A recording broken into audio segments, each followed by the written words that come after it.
விடாமுயற்சி திரைப்படத்தோட first day first show ticket உங்களுக்கு வேணுமா? அதுக்கு நீங்க கீழே தெரிகிற இன்ஸ்டாகிராம் ஐடியை ஃபாலோ பண்ணிட்டு #விடாமுயற்சி அப்படின்னு மெசேஜ் பண்ணுங்க. நீங்களும் குலுக்கல் முறையில் டெய்லியும் டிக்கெட் வின் பண்ணுவதற்கான வாய்ப்புகள் ரொம்ப அதிகமாக இருக்கு. விடாமுயற்சி திரைப்படம் முதல் நாளே 100 கோடிக்கு மேல் வசூல் வேட்டை ஆடுவதற்கான வாய்ப்புகள் ரொம்ப ரொம்ப அதிகமாக இருக்கு.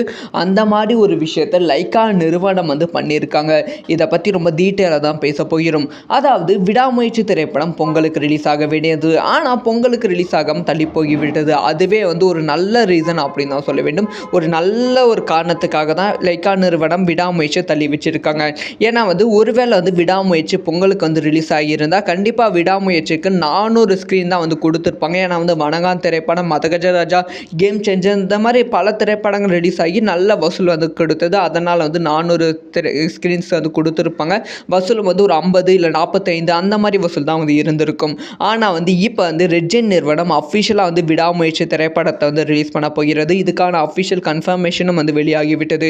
ஸோ ரெட் ஜெயின் நிறுவனம் கம்ப்ளீட்டாக 880 ஸ்க்ரீனை விடாமுயற்சி திரைப்படத்துக்கு தமிழகத்தில் ஒதுக்க போகிறாங்களா, இல்லை 900 ஸ்க்ரீன் ஒதுக்க போகிறாங்களா? ஸோ கம்ப்ளீட்டாக எல்லா ஸ்க்ரீன்லையும் விடாமுயற்சி திரைப்படம் மட்டுமே ஓட போகிறது. இதனால் என்ன ப்ளஸ்ன்னு கேட்டிங்கன்னா தமிழகத்தில் மட்டுமே 900 ஸ்க்ரீனும், மற்ற லாங்குவேஜ் அதுக்கப்புறம் ஓவர்சீஸ் எல்லாம் சேர்த்து 5000 ஸ்க்ரீன் விடாமுயற்சியை ரிலீஸ் பண்ணுறாங்க.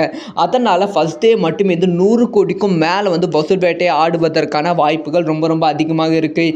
ஏற்கனவே படத்தோட ஓடிடி ரைட்ஸு 100 கோடி ரூபாய் பிஸ்னஸ் பண்ணியிருக்கு. இப்போ இதுவும் பண்ணால் ஒரு மிகப்பெரிய ப்ராஃபிட்டாக லைக்கா நிறுவனத்துக்கு அமையும். ஸோ இப்போ லைக்கா நிறுவனம் விடாமுயற்சி திரைப்படத்து மேலே ஒரு கம்ப்ளீட்டான நம்பிக்கையில் இருக்குது. இந்த ஒரு விஷயத்தை பற்றி உங்களோட ஒப்பீனியன்